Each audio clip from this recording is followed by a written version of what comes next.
I think if I hear you call me Becky one more time, six-pack, I'm gonna pop your tops. All six of them. Who are you?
Hey, this is Matt once again. Welcome back to another review. There's another Patreon review, this time for JS.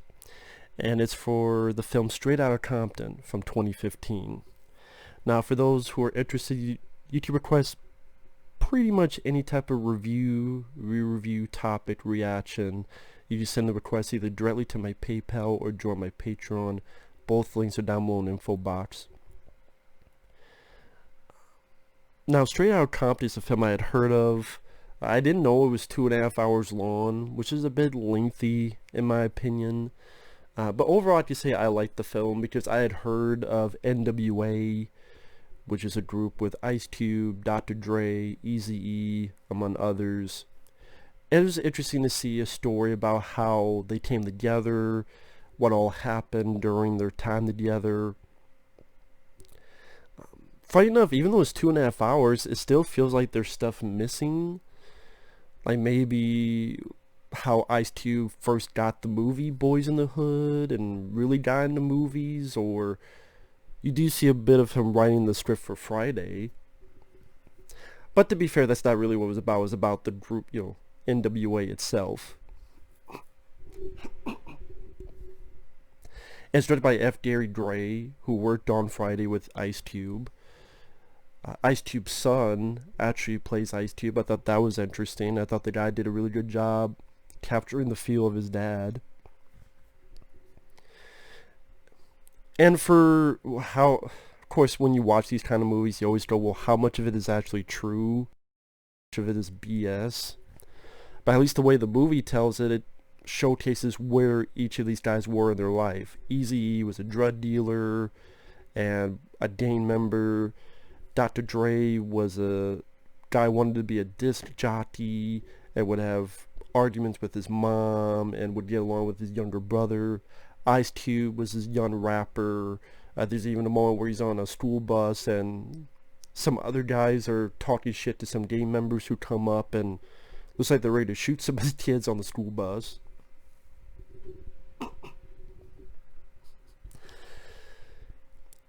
When I sat down to watch this and I watched the running time, I'm like, I don't know about this, like, okay. But then, as it goes on, in the beginning, this battering ram shows up, and when the battering ram hits the house, the ram, like, the steel hits a woman and she, like, flies back. And stuff like that is like, okay, I didn't see that coming. In a weird way, that's when the movie got my attention. Again, when this police battering ram in this vehicle hits this drug house, and it hits this woman and, like, knocks her the fuck out. And then, like, seeing each of these people, how they get together, getting Eazy into the booth to sing, which he's like, he doesn't want to at first, and Dr. Dre sort of guiding him into being more natural in the singing.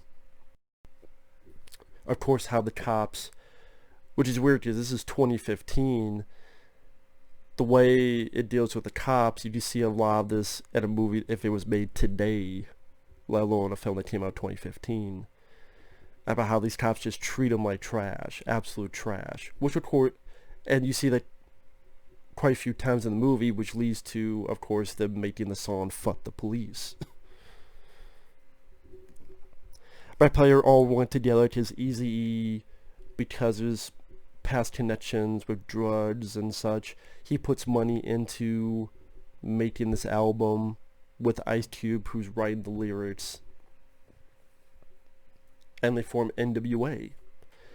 Now, I'm not going to say what N.W.A stands for, but it's something with attitude. And then it also talks about their manager, played by Paul Giamatti. And I thought the cast did a pretty good job. I thought the cast seemed natural. They seemed... it didn't seem too egregious.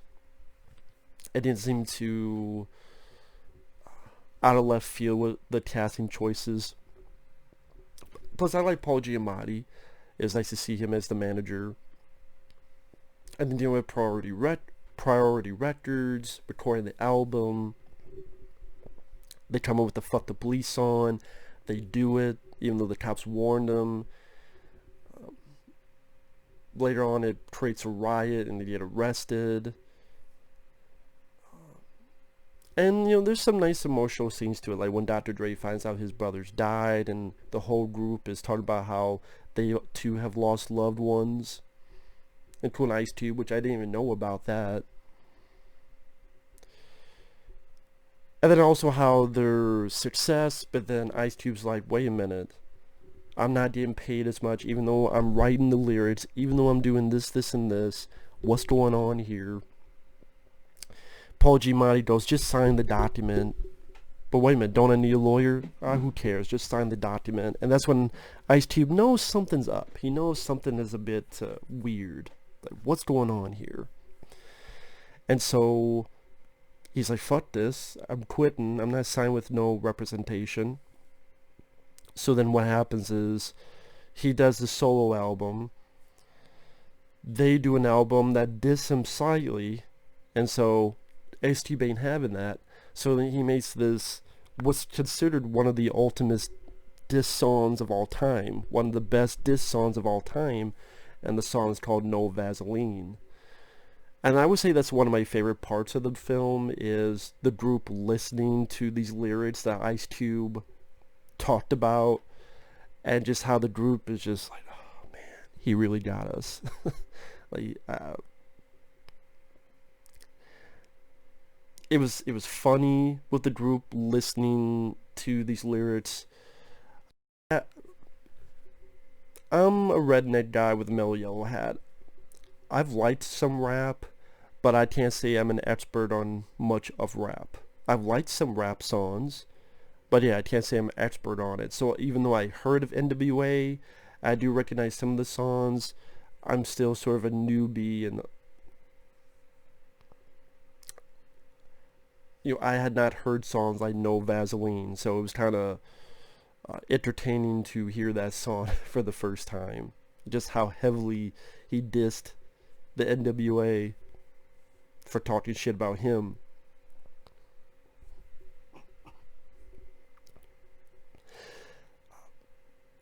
It seems like after that, with Ice Cube's character, I mean, it's still... It's about N.W.A. It's not an Ice Cube biography.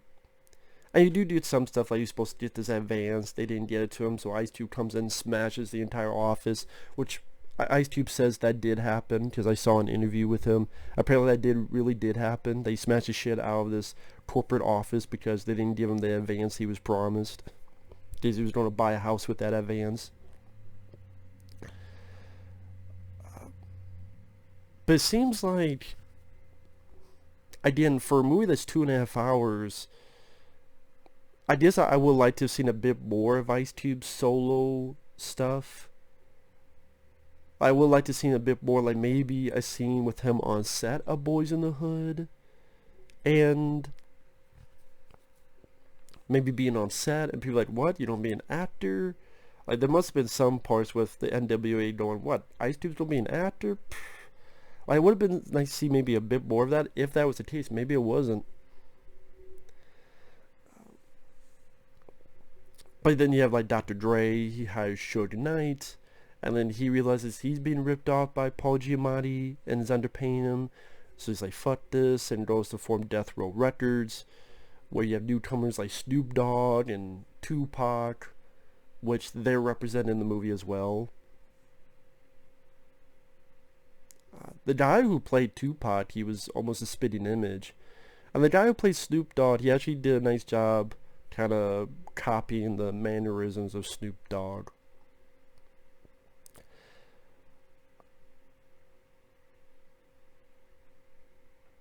They also bring up the Rodney King, which results in the riots.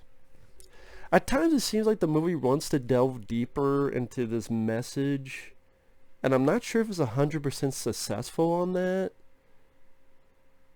Again, there's attempts at trying, like them witnessing the LA riots. I'm not sure how I feel about that, because part of me goes, well, if they try to dive so much deeper, then maybe it turned into a melodrama. Maybe that's not what they wanted.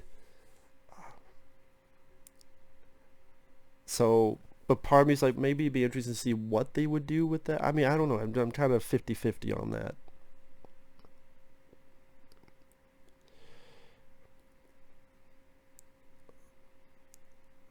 I promise Eazy-E, he keeps being with Paul Giamatti's character, even though their popularity is dwindling while Ice Cube's popularity is rising. And that's why I kind of wanted to see more about Ice Cube, because you get the idea that Eazy's like looking at these other guys. You see a bit more of Dr. Dre's elevation with Death Row Records and this album called The Chronic. But it would have been nice to see a bit more of Ice Cube's elevation, maybe into movies. Again, you get like a quick bit of him writing Friday. But it would have been nice to see like a montage of maybe he's on movie sets doing this and that, or he's doing like maybe a bit more of that. Which is funny, I'm asking for the movie to be longer. But you know what? The running time, the more I get into it, the more it didn't bother me. Now, I don't know, it's a script that needed to be nominated for an Oscar. I mean, I don't see an Oscar-worthy script. But I see a script that's fine. And then Dr. Dre realized that Suge Knight is much more violent, and he needs to get the fuck away from him. Eazy-E dies of AIDS, and they try to get back together, but then Eazy-E passed away.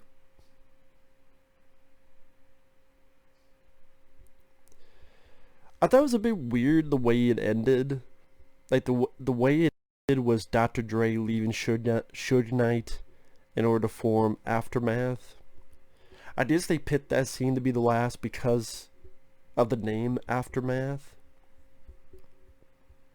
But I don't know, for some reason I just thought that was a weird way to end it. I figured if it was going to end it, it'd be like some bit where, because I would imagine this would have happened in real life, like one last moment between Ice Cube and Suge Knight, maybe, no, Ice Cube and Dr. Dre. Maybe the two of them, and they're talking about Eazy-E. For some reason, I thought like that seemed like more of a fitting way to end the movie. But let's say they went with Dr. Dre saying, "Fuck off, right? You have nothing. What are you gonna do? I'm gonna form Aftermath." Now, me being illiterate in rap, I don't know what the fuck Aftermath was. I had to look it up a bit. I'm like, oh, okay, that's Aftermath. But if people don't know shit what Aftermath is, they'd be like, okay, what's Aftermath? And then they'd have to look it up. So it was interesting to watch, to see the actors, because I've seen these guys on YouTube, on TV, so to see these guys try to bring themselves into the role of Ice Cube and Dr. Dre, I thought they did a pretty good job capturing that. At the end it's not a bad looking movie in its cinematography. course of the soundtrack, you'll listen to a lot of these songs for the first time. Good job, you know. It's not music I listen to all the time, but it's still good music. I don't really have issues, just little nitpicks of, oh, it would have been nice to see maybe this, or again, like Ice Cube making the movie Boys in the Hood, or maybe a bit more of Ice Cube's solo success, a little bit more of that, or maybe a bit more of Eazy really showcasing how fucking jealous maybe he's feeling about Dr. Dre and Ice Cube's success. Maybe a bit more of that, or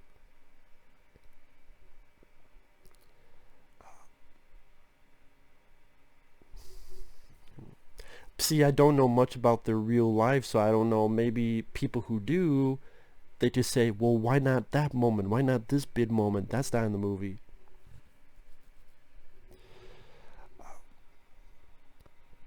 Part of me would have been interested to see like a documentary, like a long documentary about all this.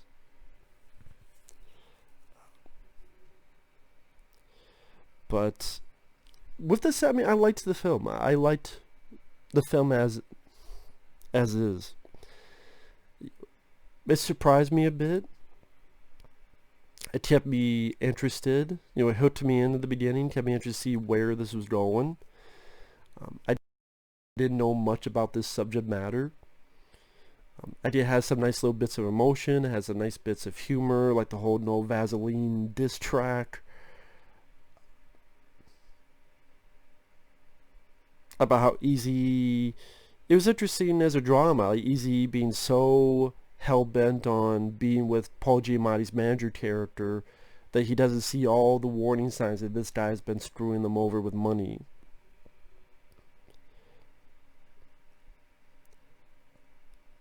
I guess, again, when Ice Cube's character leaves, like after he does the diss track, it just felt like there wasn't much of Ice Cube after that, other than when he smashes the place because they didn't give him the advance, and then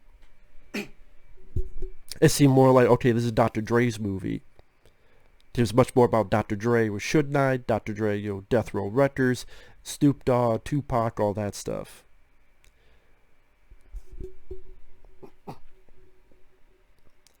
And so I guess with that second half of the film, I guess I expected to see a bit more of Ice Cube's life after N.W.A. They showed little bits, but I did not as much as I thought they were going to. Because I like Ice Cube, and sometimes I think he plays the same role over and over again. And it's like, yeah, I know he's not a thespian, but you know, sometimes it works, sometimes it doesn't, like a lot of people.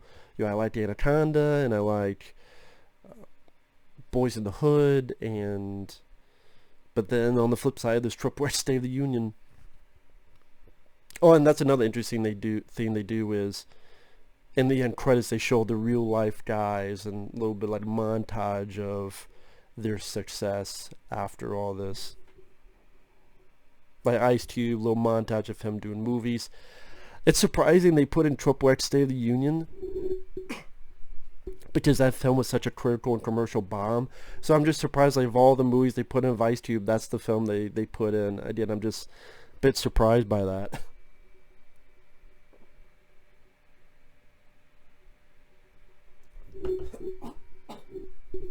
Maybe someone's really proud of that Triple H State of the Union. I don't know. But yeah, Straight Outta Compton, for a redneck white boy like me, I liked it. I know, a redneck white boy like me liked Straight Outta Compton. What can I say? Overall, it was a good movie. It was a good, interesting story, and told me at least a little bit more that I didn't know about these folks. That's not too shabby. And I had more of an entertaining time with this than, say, Bohemian Rhapsody, which I wasn't really big on. I got more entertainment out of this one, to be fair. So, thanks for watching. We'll see you guys later. Bye-bye.